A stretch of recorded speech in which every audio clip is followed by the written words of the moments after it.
Bonjour à tous. Je me présente, Gaëlle Pinson, directrice générale du Hub Francia. Donc, le Hub Francia est une association qui a pour mission de faciliter l'utilisation de l'IA par ses membres et la formation est donc un élément essentiel pour faciliter cette. Nous sommes donc ravis aujourd'hui pour l'organisation de ce webinaire organisé dans le contexte d'Objectif IA, cette formation dont le Hub est partenaire. Ce webinaire va être animé par 3 experts IA et sans plus tarder, je cède la parole donc à Françoise Soulier, conseillère scientifique du Hub et copilote du groupe formation. Françoise, à toi. Donc bonjour à tous. Donc nous allons parler des questions que vous avez pu poser à propos de la formation Objectif IA. Donc ce premier webinaire est consacré essentiellement à la première partie de la formation. Un certain nombre d'entre vous ont posé des questions qui débordaient un peu, on les traitera bien sûr, mais on va plutôt les traiter en fin de séance pour commencer au début avec la première partie. Comme je n'ai pas entendu ce que Gaëlle disait, je vais donc présenter mes petits camarades, en l'occurrence. Donc, nous avons ici Mario Daufort, dirige la société DataRvest. J'ai perdu le son aussi. Donc, je me présente. Donc, oui. Aucun. C'est bon, moi je t'entends bien. Ok. Donc, Mario. super. Oui. Donc, Mario Daufort, donc, je dirige une société qui s'appelle DataRvest, qui fait du conseil et de la formation en big data et intelligence artificielle. Et je viens précédemment du monde académique où j'ai passé une vingtaine d'années dans l'enseignement supérieur et la recherche. Bon, ensuite, merci. Ensuite, nous avons Emmanuel Viennet. Emmanuel, à toi. Oui, bonjour.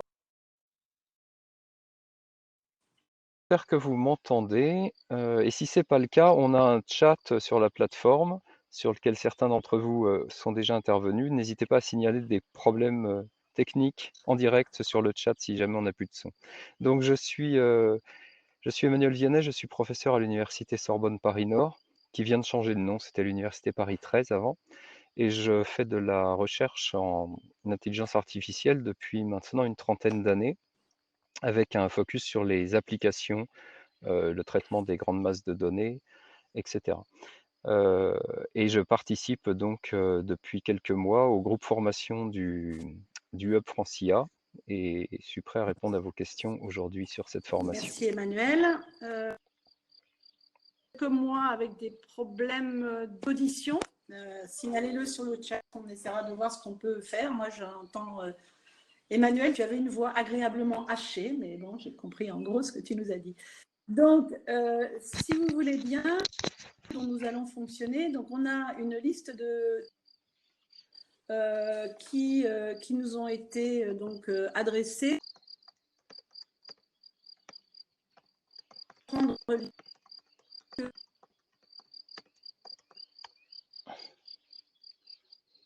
que nous, on va vous demander éventuellement de reprendre la.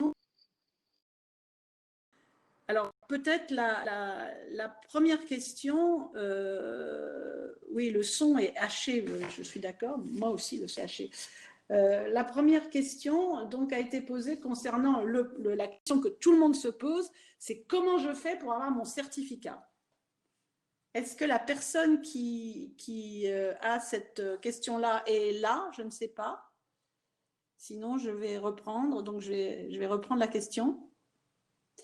Non, c'est compliqué. Alors, la réception du certificat, normalement, pour avoir le certificat, il faut que vous ayez répondu aux 3 quiz et que vous ayez répondu en ayant, si mes souvenirs sont bons, au moins 70%, le pourcentage exact.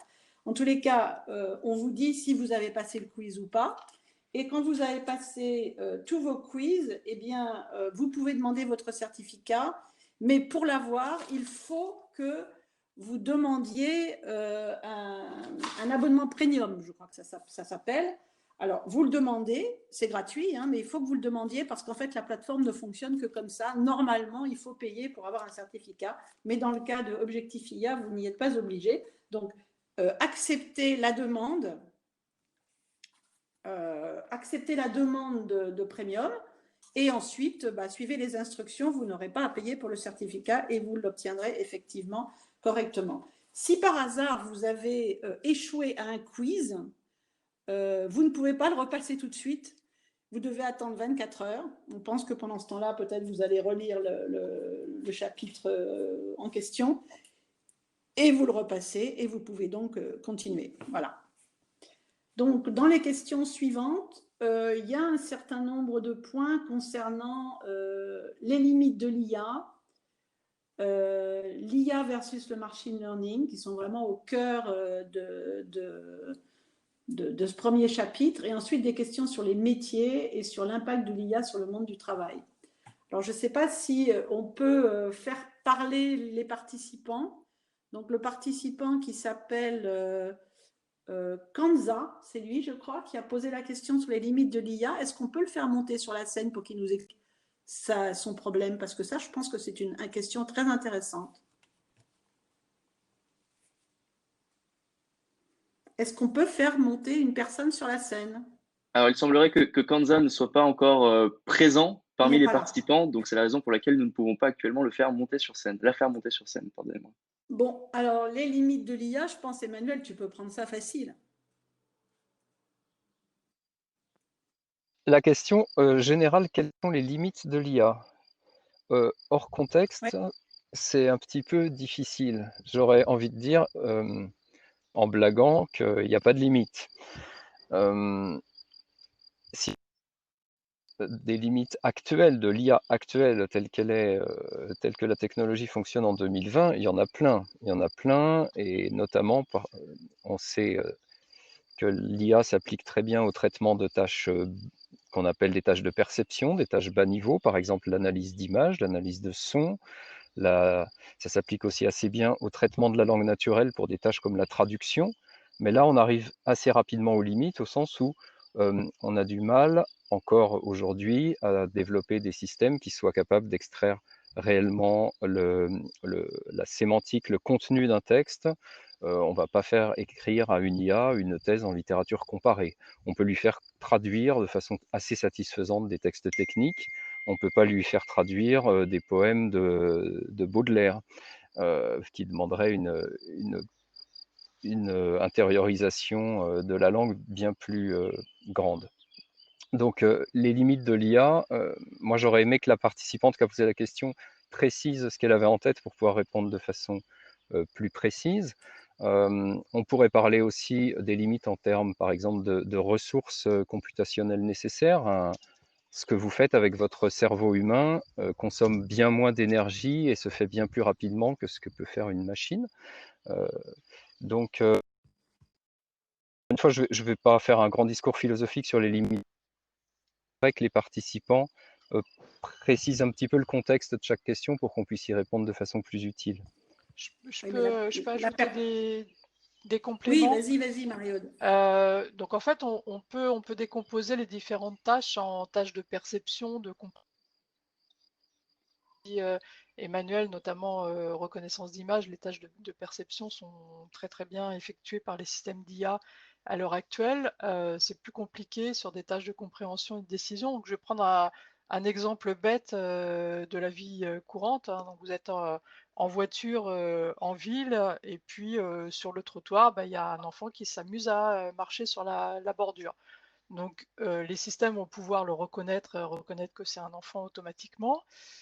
Comprendre où il est. Après, ce qui est plus difficile, c'est que vous savez que l'enfant peut être imprévisible, il peut se mettre à traverser brutalement ou il peut tomber, perdre l'équilibre et tomber. Et donc, vous allez activer justement ces fonctions de compréhension et de décision et derrière décider de ralentir. Et donc, les limites sont quand même un peu là sur ces aspects compréhension et décision à l'heure actuelle. Sur un exemple simple. Tout à fait. C'est un très bon exemple que vient de donner Marie-Aude et qui pose la question de ce que Yann Lequin appelle le modèle du monde. C'est-à-dire que vous savez que l'enfant est imprévisible parce que vous avez un modèle du monde qui, sans avoir vu plein d'enfants, vous savez à l'avance, en quelque sorte, que c'est une situation problématique, alors que si vous voyez un adulte, vous allez avoir une attitude différente. Et ça, c'est des choses qui sont difficiles à apprendre, ces notions de contexte, justement. Et de connaissance de sens commun, effectivement. Ouais. Ok. Alors, il y a une question là qui est posée en ce moment, qui tourne encore sur ces histoires. Quelqu'un nous dit où est-ce que je peux trouver le lien vers le quiz. Ben, normalement, vous passez le quiz. Quand vous les avez tous passés, eh bien, vous avez la possibilité de demander votre certificat. Et c'est à ce moment-là que ça se passera. Moi, je ne peux pas vous donner ce lien, hein, c'est pas possible. Il y a également des questions qui nous disent j'ai pas vu la deuxième partie. J'ai fait les 3 tests. Alors, si vous avez fait les 3 tests, ça veut dire que vous avez fait le test sur la deuxième et sur la troisième partie. Vous êtes en avance. Pour l'instant, on va juste regarder la première partie et à la fin de la session, le reste. Les quiz sont vraiment... après chaque partie, il y a un quiz. Donc, quand vous avez fait un quiz, vous avez fini une partie. Voilà, c'est simple. Donc, si vous avez fait les 3 tests, Sabine, puisque c'est vous qui posez la question, vous avez tout fait. Et normalement, vous auriez pu demander votre certificat. Alors, il y a quelqu'un qui dit « Je comprends qu'il y a un prérequis à ce webinaire, avoir suivi un MOOC Objectif IA, c'est ça ?» Oui, en effet. En fait, ce webinaire est à propos de l'objectif du cours qui s'appelle Objectif IA, qui a été fabriqué par l'Institut Montaigne, et nous avons participé à ce travail. Et donc, on vous donne le lien. Oui, en effet, ce n'est pas un prérequis, mais en fait, ça s'adressait plutôt aux gens qui avaient suivi cette formation. Ensuite, une autre personne intéressante enfin, une autre question intéressante nous pose la question. Il dit qu'il n'a pas encore démarré la formation, mais qu'il a besoin d'avoir une vision globale de la formation proposée. Alors, peut-être, on aurait dû dire dès le début ce que c'était que Objectif IA. Le but d'Objectif IA, c'est en fait un cours d'acculturation, comme on dit, ce n'est pas un cours approfondi du tout.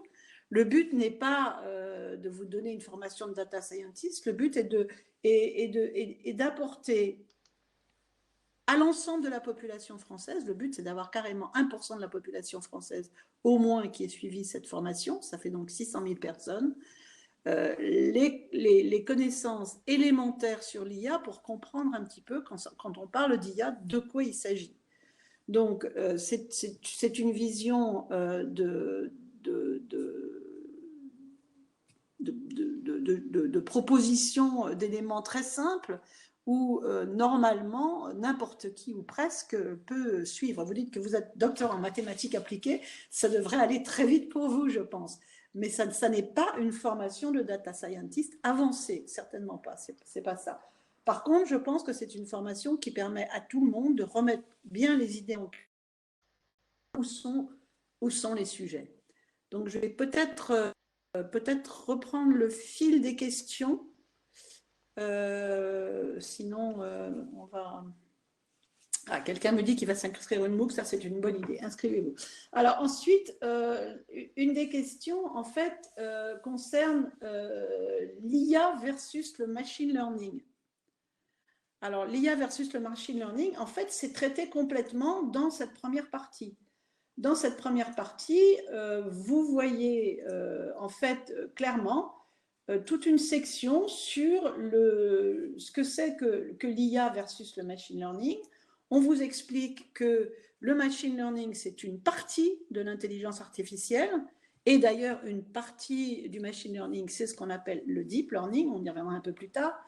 Et tout ça, l'intelligence artificielle, en fait, c'est aussi quelque part, ça a beaucoup à voir avec la data science. Alors, dans le cours, on vous explique qu'il y a une intersection entre la data science et l'intelligence artificielle. Selon les experts, moi, j'aurais tendance à penser que data science, c'est presque la même chose que IA, mais peut-être que Emmanuel ou Mario, vous avez une autre idée. Qu'est-ce que vous dites de cette question-là, vous? Bon, moi je suis pas très à cheval sur les mots comme ça. Ce qu'il faut voir peut-être aussi, c'est l'historique du domaine. La data science est vraiment issue plutôt des mathématiques, de la statistique, de l'analyse des données, si on reprend l'historique. Puis ensuite l'analyse des grandes masses de données avec le big data dans les années 2000. Et maintenant, effectivement, je suis d'accord avec Françoise, il n'y a plus tellement de différence avec l'IA. L'IA, quant à elle, elle a une histoire peut-être plus assez longue aussi. Il faut remonter aux années 50, la cybernétique et le développement de systèmes de robotique, d'automatique. Et puis, dans les années 80-90, la création des systèmes experts à base de règles, tout ce qui est application de la logique pour programmer des ordinateurs et faire ce qu'on appelait les systèmes experts, où on doit rentrer de la connaissance dans la machine, un peu à la main. Et les techniques modernes de machine learning, qui ont vraiment pris leur essor à partir du début du 21e siècle, sont basées non pas sur des règles, mais plutôt sur l'apprentissage automatique. Donc la data science, si vous voulez, construit des modèles en regardant les données. Le machine learning va vraiment s'intéresser à la construction de modèles en utilisant peu d'a priori sur les distributions de probabilités, sur des aspects mathématiques, mais en se concentrant sur l'exploitation de données, l'extraction de connaissances à partir de données, et donc de données de grande taille. Et c'est pas pour rien hein, que le machine learning et l'intelligence artificielle ont pris leur essor ces 20 dernières années. C'est parce que avant, on n'avait pas à notre disposition, on n'avait pas d'ordinateur ni de données capables de permettre la construction de ces systèmes. On n'avait pas de masse de données suffisante et on n'avait pas la puissance de calcul suffisante. Donc les frontières entre les domaines de nos jours sont assez floues. C'est assez bien expliqué, je trouve, dans le MOOC, dans le chapitre 1.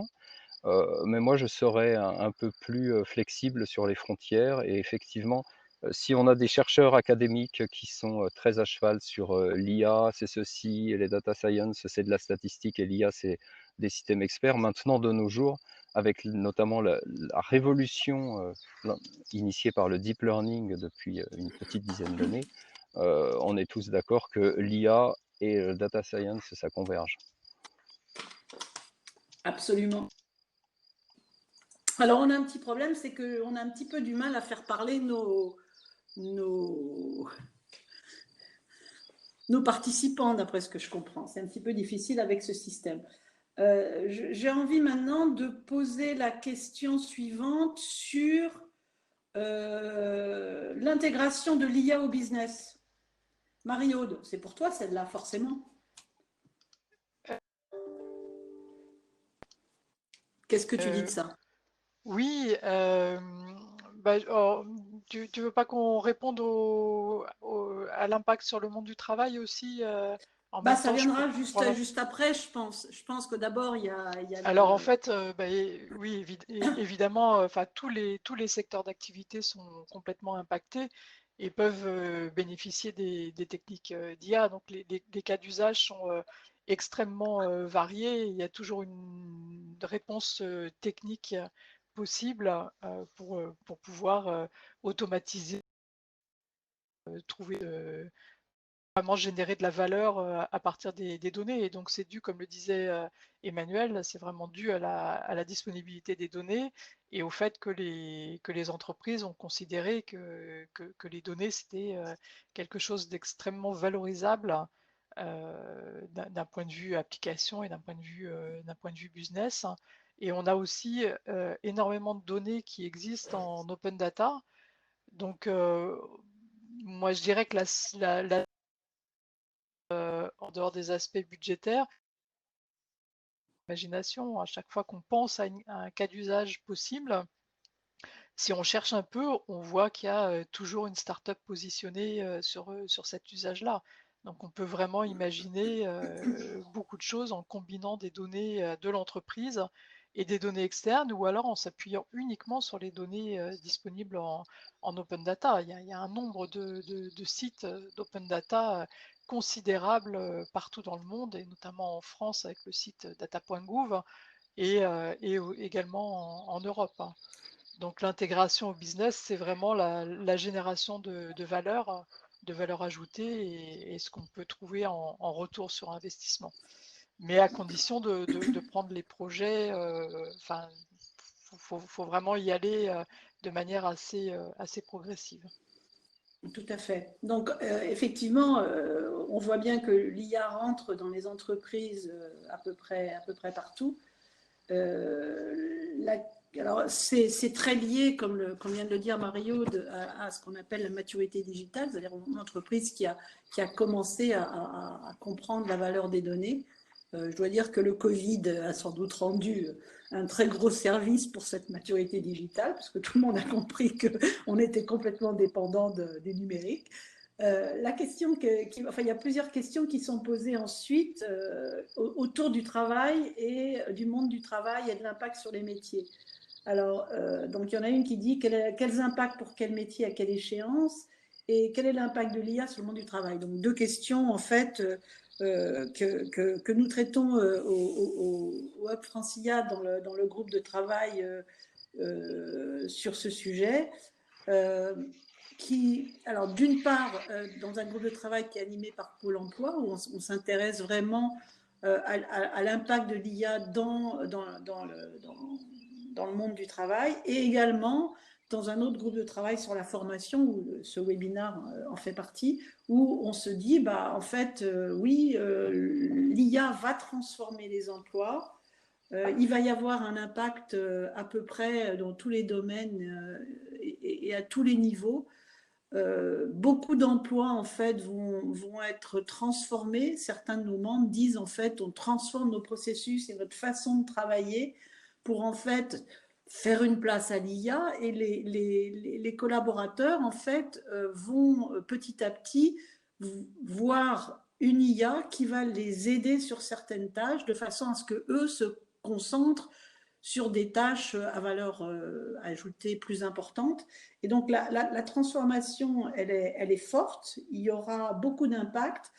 Ce qui est le plus difficile peut-être, c'est de se rendre compte que comme tous les métiers vont être transformés, ça veut dire qu'il va y avoir des dizaines de milliers de personnes, voire des centaines de milliers de personnes qui vont devoir se former à l'IA. Donc, en particulier, Objectif IA, c'est l'un des objectifs, c'est de se rendre compte qu'en fait, comme tous les métiers sont impactés, eh bien, il faut organiser des formations massives à tous les niveaux possibles. Donc, par exemple, quelqu'un qui est sur une chaîne de production avec des capteurs partout qui prennent des données, qui jusqu'ici, on a un projet là qui vient de démarrer, qui jusqu'ici examinait, j'allais dire à la main, mais en fait c'est à l'œil, examinait les défauts sur des objets qui sont sur sa chaîne. Eh bien en fait, une partie de ce travail-là va être fait par un système d'intelligence artificielle, et lui va arriver après l'IA pour ne plus regarder que les cas douteux, les cas qui posent vraiment problème. Donc, l'impact de l'IA sur le monde du travail, on est à peu près convaincu qu'il va être très massif. Ça va nous demander des très gros efforts de transformation de la façon dont on travaille, des efforts de formation à tous les niveaux pour des profils de personnes très différentes, et pas seulement pour un data scientist bac plus 42. C'est vraiment... on nous demande à quelle échéance. Moi, je pense que c'est déjà en train d'arriver. Donc, certains d'entre vous travaillent à la Poste, certains d'entre vous travaillent au groupe PSA. C'est des choses qui sont déjà très largement déployées dans vos entreprises. Et la question, c'est comment on peut accompagner, comment on peut se former rapidement. Ce MOOC est tout à fait dans cet esprit-là. Donc, c'est...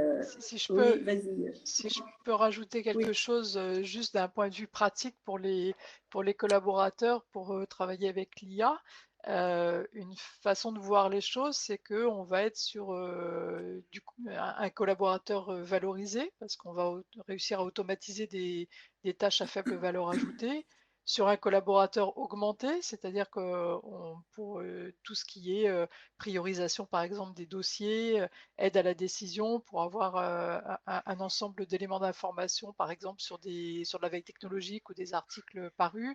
Et puis le collaborateur aidé aussi, par exemple pour du traitement des emails en back-office, de l'amélioration de satisfaction client, de la recherche de leads. Donc il faut voir en fait une hybridation, et il faut voir l'intelligence artificielle comme une aide et pas comme quelque chose de manière concurrentielle. Donc on va avoir à travailler avec l'IA, on va travailler un petit peu différemment, mais l'IA va nous aider. Et sur l'évolution des métiers, oui, bien sûr, il y a de nouveaux métiers qui vont apparaître, mais ça a toujours été le cas depuis longtemps. Si on prend la révolution industrielle ou la révolution Internet, il y a toujours eu des ruptures, des changements et des évolutions qui se sont faites progressivement. Après, ça s'accélère un petit peu avec l'IA, mais voilà, on peut avoir une vision très positive de la manière dont on pourra collaborer avec l'IA. Tout à fait.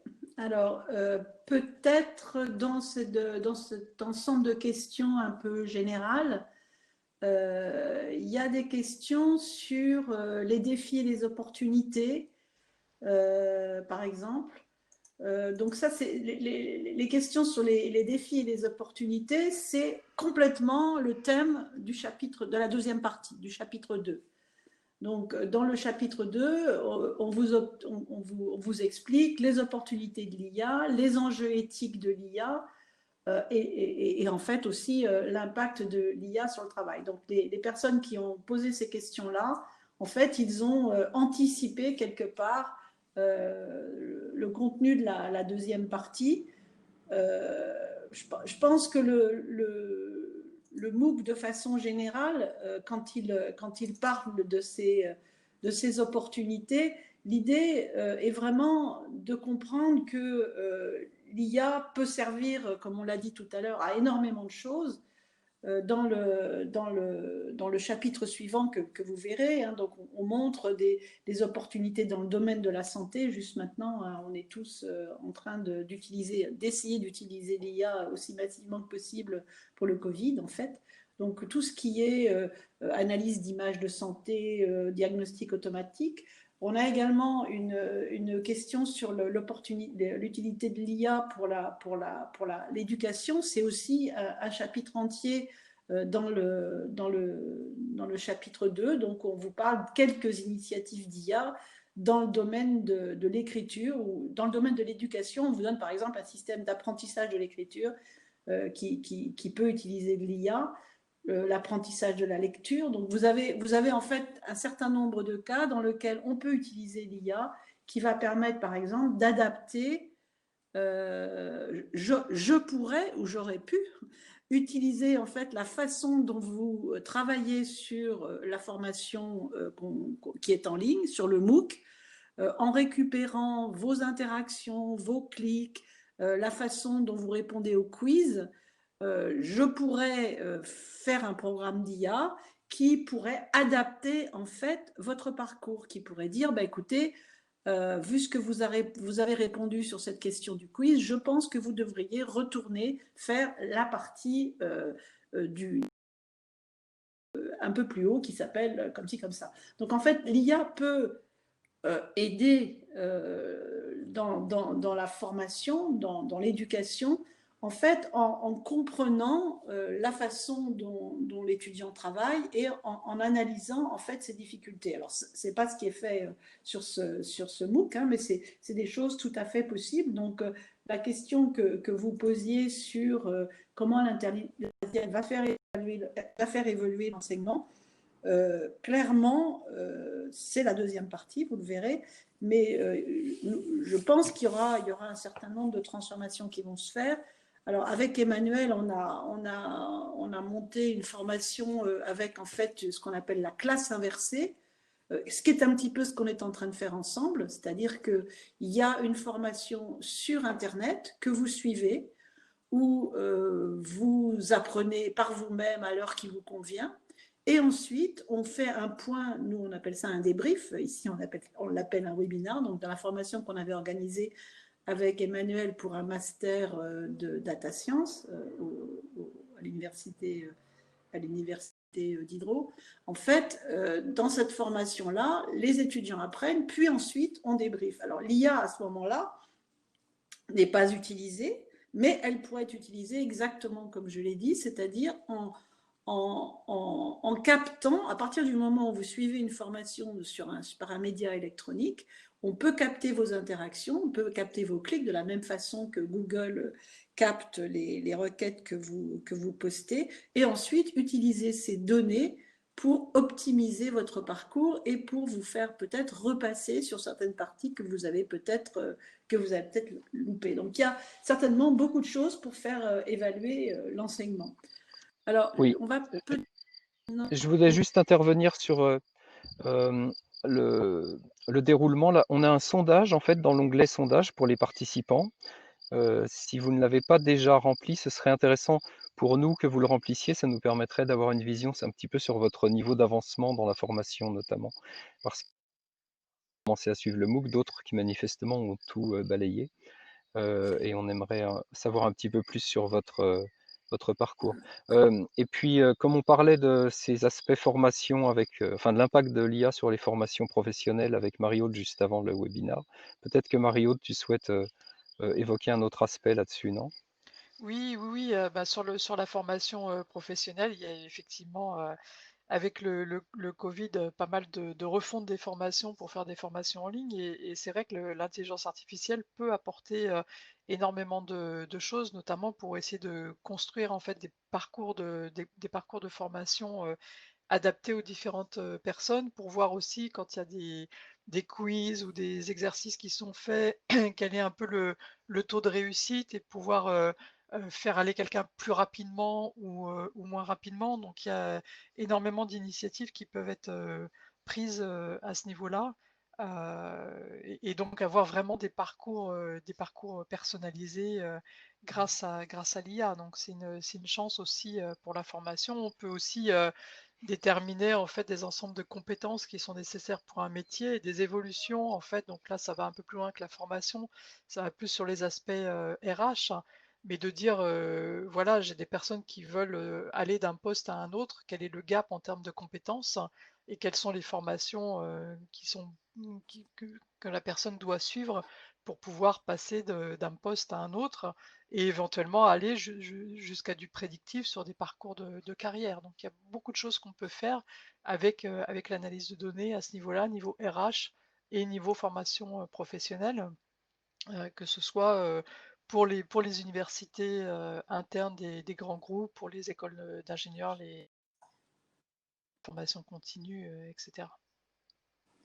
Oui, tout à fait. Par exemple, récemment, j'ai travaillé sur un projet avec une start-up où on fait du matching entre les CV des gens qui recherchent d'emploi et les offres d'emploi publiées par les entreprises. Donc, de la même façon que les sites de rencontres euh, entre les hommes et les femmes font de l'analyse de profil, hein, comme Mythique, pour mettre en relation les gens par affinité, on peut le faire à partir de CV et d'offres d'emploi. Tout ça, c'est des exemples d'applications modernes de l'IA. Tout à fait, ça fait d'ailleurs partie du groupe de travail qu'on a ici au Web avec Pôle emploi, donc effectivement sur l'apport de l'IA pour les fonctions RH directement. On a une question aussi qui est posée par Mourad qui nous dit « Qu'est-ce que vous ajouteriez pour compléter le premier chapitre ?» Alors, on ne peut pas faire ça, on ne peut pas transformer le MOOC tel qu'il est. Moi, j'ai envie de dire que si vous regardez en fait ce premier chapitre, on vous dit c'est quoi le potentiel de l'IA, bon, qu'est-ce que ça peut faire, et je pense que c'est important de le dire. Donc en gros, ça c'est les avantages de l'IA, si on peut le dire comme ça. Et puis ensuite, on nous parle des mythes liés à l'IA. Et je crois que cette partie-là, elle est bien expliquée. Les mythes qui sont déboulonnés les uns après les autres. Hein. Les programmes d'IA sont supérieurement intelligents aux humains. Bon. Alors, je crois que moi, personnellement, ce que j'aurais peut-être ajouté là-dedans, j'ai envie de dire que l'IA aujourd'hui est en train de devenir meilleure que l'être humain sur plein de domaines. Et peut-être que c'est ça que ce serait intéressant, qui serait intéressant de détailler. Il y a dans la formation juste des exemples sur Deep Blue, AlphaGo, etc., la voiture robot qui se conduit tout seul. En fait, il y a énormément de cas, de plus en plus, où en fait une intelligence artificielle est meilleure qu'un être humain. Bon, être meilleur que moi au jeu de Go, c'est facile.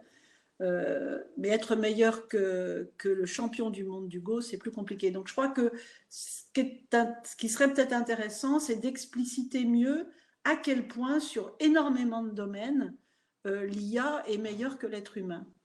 Ça, c'est le premier aspect, mais maintenant, bon, on sait bien qu'un ordinateur est meilleur que nous pour le calcul. Il y a rien de très extraordinaire. Je pense que ce qui est intéressant de comprendre, et ce qui est peut-être moins bien exprimé, c'est en quoi l'IA n'est pas meilleure que nous. Et il y a beaucoup de sujets, donc c'est un petit peu à travers les mythes que c'est expliqué ça, mais il y a beaucoup de sujets sur lesquels l'IA est nettement moins bonne que nous. Et en particulier, il me semble que ce qu'on a dit tout à fait au début, d'expliquer que l'IA n'a pas, comme Emmanuel, tu l'as dit, de modèle du monde, ou n'a pas de, même s'il avait un modèle du monde, n'a pas de conscience, c'est-à-dire que une IA n'est pas bonne ou mauvaise, n'est pas gentille ou méchante, pour le dire bêtement, enfin, comme monsieur Trump pourrait s'exprimer peut-être. Le modèle du monde, la conscience, qui sont complètement intrinsèques à notre intelligence, ça manque totalement à l'IA. Et ça veut dire, par exemple, qu'une IA peut décider une action sans se rendre compte que cette action n'est pas éthique ou est dangereuse. Ça, c'est le modèle du monde. Et peut-être que ces aspects-là devraient peut-être être développés davantage dans cette première partie, en fait. L'IA, c'est une technologie informatique, comme on nous le dit, hein, mais c'est une technologie informatique très particulière qui est meilleure que nous sur certains aspects. C'est ce qu'on explique dans la formation. C'est quelque chose qui est étroit, c'est une IA étroite, mais qui n'a pas un certain nombre de caractéristiques que nous avons, qui sont l'éthique, la conscience, le modèle du monde. Et ça a des conséquences assez significatives sur l'utilisation de l'IA ou sur ses performances, tout bêtement. Donc, peut-être avec cette question-là, je ne sais pas si vous auriez envie d'ajouter des choses, vous, Emmanuel et Mario, à ce premier chapitre, sans empiéter sur les autres. Non ? Oui. Sur les défis, les opportunités, il y a effectivement les aspects éthiques. Mais ça, c'est la deuxième partie, tu vois, Mario. Oui. Voilà, c'est la deuxième partie. Donc, effectivement, il y a les aspects éthiques qui sont d'ailleurs traités dans ces sujets-là, quoi. Ouais, et la question que vient de poser monsieur Alexandre Duprat sur la crainte d'une IA déviante, entre guillemets, là, je renvoie aussi un petit peu au chapitre 2, hein, puisqu'il ne nous reste pas énormément de temps pour parler de tout ça. Mais effectivement, dans la suite d'Objectif IA, ils sont abordés ces aspects éthiques.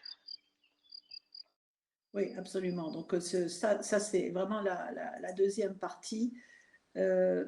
L'éthique est vraiment un aspect absolument fondamental. On va peut-être continuer sur les questions, alors maintenant qui sont un peu plus avancées, ça veut dire que ces questions-là, en effet, elles commencent à toucher la suite du document. Hein. On nous dit, y a-t-il des formations plus spécifiques sur la gouvernance des données ? Ça, c'est un sujet. Alors là, on va dire clairement que la formation actuelle, c'est pas son objectif, c'est pas du tout de faire une formation sur la gouvernance des données. Néanmoins, vous avez tout à fait raison de poser la question sur la gouvernance des données. La gouvernance des données, c'est un des points fondamentaux à la base de l'IA, c'est-à-dire si vous n'avez pas des données de bonne qualité, bien traitées, il n'y a pas d'IA. Donc, il y a évidemment besoin de gouvernance des données. Aujourd'hui, ce sont des choses qu'on enseigne au moins partiellement dans toute formation de data science. De mon point de vue, pas assez. J'ai envie de dire qu'une formation qui prendrait tout l'ensemble du process de gouvernance, donc ce qu'on appelle le data wrangling en anglais, c'est une formation qui est encore à créer. Ça touche à énormément d'aspects, souvent assez informatiques, peu mathématiques, peu statistiques. Mais pour moi, c'est quelque chose qui est encore à faire. Emmanuel, tu as peut-être des choses à dire pour la formation initiale et peut-être Mario pour la formation continue ensuite, formation professionnelle. Emmanuel. Emmanuel? Oui, pardon. Je t'entendais très mal là, donc non, je suis désolé, mais j'ai pas du tout compris la fin de. Sur des formations sur la gouvernance des données en milieu académique, et puis ensuite Mario prendra la même en milieu professionnel. J'ai pas de pointeur en tête. Ce qu'on pourrait peut-être dire aux participants, c'est que le Hub Francia réfléchit en ce moment un petit peu à l'élaboration d'un guide. On ne sait pas encore quelle forme il va prendre pour préconiser des formations dans le domaine, préconiser ou labelliser ou simplement donner des pointeurs. Mais au jour d'aujourd'hui, j'ai pas de réponse spécifique sur des formations en gouvernance de données. Ouais, je suis assez d'accord avec toi, Mario. Oui, C'est de la formation. ouais, pareil sur Pareil. sur la formation continue, c'est plutôt des parties qui sont intégrées dans d'autres formations un petit peu plus larges. On parle de la gouvernance des données, mais sans faire vraiment une formation spécifique juste pour ça. Mais bon, c'est pareil, on peut donner des pointeurs aussi sur sur des formations de ce type-là. Il y avait aussi une question dans le chat, mais la personne est partie sur les préconisations en termes de formation data science ou data engineer. Donc ça, c'est des choses sur lesquelles on peut tout à fait donner des pointeurs sur la formation professionnelle. Moi, j'ai pas mal de pointeurs là-dessus. Et c'est aussi ce qu'on fait dans le groupe formation web. Oui. Moi, j'ai envie de dire en fait que sur ce sujet de gouvernance des données, c'est un sujet qui va être sans doute assez difficile à enseigner en formation initiale universitaire parce que ça demande peut-être davantage de cas d'usage, de pratique. Par contre, je crois que la formation professionnelle doit s'emparer du sujet parce que c'est un sujet absolument fondamental dans les applications industrielles. Alors, je vois que Younous, là, qui nous avait posé la question sur les préconisations en termes de formation, data science ou data engineer. Alors, en fait, on avait prévu une conférence le 28 avril dans laquelle il y avait justement le monde académique et le monde industriel, les uns venant exprimer leurs besoins et les autres venant exprimer quelles étaient les offres, en quelque sorte, les offres de formation. Donc, c'est là, quelque part, que ce travail-là aurait dû être fait. Donc, restez en contact avec nous et on vous mettra dans nos listes de distribution d'informations ou de mails pour que vous ayez accès à la conférence, voire aux résultats de la conférence. Alors, comme Chantier dont je Après, parlais à l'instant. oui, tout à fait. Comme l'heure après, tourne. sur Oui, qu'on a sur les formations, juste pour répondre à sa question, puisque je vois que la personne est toujours dans le chat, Oui, tout à il fait. y a effectivement beaucoup de formations en école d'ingénieur là-dessus, plutôt des formations longues, et après il y a aussi des formations courtes qui sont faites par plein d'organismes de formation. Donc l'offre est quand même relativement large. Tout à fait, tout à fait. L'heure tourne, on a dit qu'on terminerait à 11h45, si je ne m'abuse, il est 11h44, donc il nous reste un certain nombre de questions que je vais parcourir rapidement. Donc la vision pointue des outils et langages de l'IA pour l'industrie, Younous, là il faudra qu'on en parle, mais peut-être pas maintenant. Ensuite, il y a des questions sur qu'est-ce que c'est qu'un réseau de neurones artificiel, c'est quoi la différence entre réseau de neurones et apprentissage profond, Là, j'ai envie de dire, bah, écoutez, suivez la partie 3, C'est parce dans que le ça parle chapitre de 3, ça, oui. exactement. Créer à ces sujets-là. Pour le dire vite, un réseau de neurones n'est pas forcément profond. C'est un réseau de neurones artificiel. Donc, il y a des réseaux de neurones qui sont très peu profonds. Ça s'appelle des réseaux de neurones shallow, en fait. Donc, ça existe aussi. Vous verrez tout ça dans le chapitre 3. Ensuite, on nous pose une question sur le niveau de maturité des solutions open source disponibles à date. Alors, ça, j'ai envie de dire, personnellement, on dit toujours que l'arrivée de l'IA, la grosse vague de l'IA récente, elle est liée au fait qu'il y a beaucoup de données et beaucoup de grosses machines, des GPU, etc. Moi, j'ai envie de dire que, en fait, c'est presque plus encore, enfin au moins également, lié au fait qu'on a maintenant des librairies open source de toutes sortes, ce qui permet presque à n'importe qui de démarrer en IA très vite. Donc, la maturité des solutions open source, c'est vraiment ce qui a changé complètement le paysage. Et tout ça, c'est arrivé en fait en une petite dizaine d'années. Donc, c'est souvent… On peut inverser la question, on peut se poser la question de la maturité des solutions industrielles pour le deep learning. En fait, c'est pas qu'elles sont pas mûres, c'est qu'il n'y en a pas. Il faut bien prendre conscience que tous les gens qui font des applications ou de la recherche avec le deep learning utilisent des logiciels libres. Bah, bien sûr, oui, il n'y a que ça en fait, on est d'accord. Et il n'y a pas le choix. Hein. Donc en fait, oui, mais pas seulement, si tu veux, là tu parles du cas du deep learning, c'est Du vrai. deep learning. Oui. Oui, mais pour l'ensemble du domaine du machine learning, il y a des librairies aujourd'hui. Enfin, si je devais, j'ai participé autrefois à une entreprise du logiciel de machine learning, on avait développé notre propre algorithme. C'est plus une chose qu'on fait aujourd'hui. Aujourd'hui, on utilise massivement des solutions open source. La dernière question que j'avais est transformation digitale, comment et à quelle vitesse, mais quelque part on en a déjà parlé. On arrive au bout de nos questions, je pense. Un participant voudrait peut-être intervenir oralement, si c'est possible, ou sur le chat. Est-ce qu'il reste des questions? C'est notre problème, c'est qu'on a beaucoup de mal à faire intervenir par oral, mais par le chat volontiers. Et avant de clôturer ce webinaire, j'aimerais bien que vous preniez le temps de remplir le sondage un petit peu pour nous aider. Il n'y a pas vraiment dans le sondage de questions supplémentaires. Moi, j'en rajouterais bien une qui est est-ce que ce webinaire vous a intéressé et est-ce que vous voulez qu'il y en ait un autre? Donc, il y a bien, est-ce que vous avez aimé? Ça, très bien. Mais moi, ce que j'aimerais, c'est qu'on vous pose la question, Julien, si tu veux bien le rajouter, êtes-vous intéressé pour une nouvelle expérience, à nouveau? Alors, Question 6.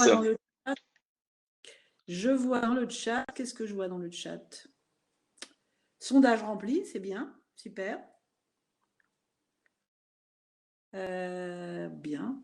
Bah, si vous voulez laisser des commentaires ou autres, donc on va vous remercier donc d'avoir participé à cette séance. J'espère que vous avez eu quelques commentaires qui vous ont été utiles. J'espère surtout que vous allez continuer à suivre cette formation et d'autres webinaires du même style, soit des webinaires à nouveau sur la première partie, soit des webinaires sur les parties suivantes de toute façon. Donc, normalement, vous avez dû laisser vos coordonnées et donc on vous enverra les informations pour vous inscrire ou faire inscrire des collègues qui n'auraient pas participé à ce premier webinaire. Merci beaucoup à vous tous et bonne fin de confinement puisqu'il ne nous reste plus qu'un week-end, semble-t-il. À bientôt.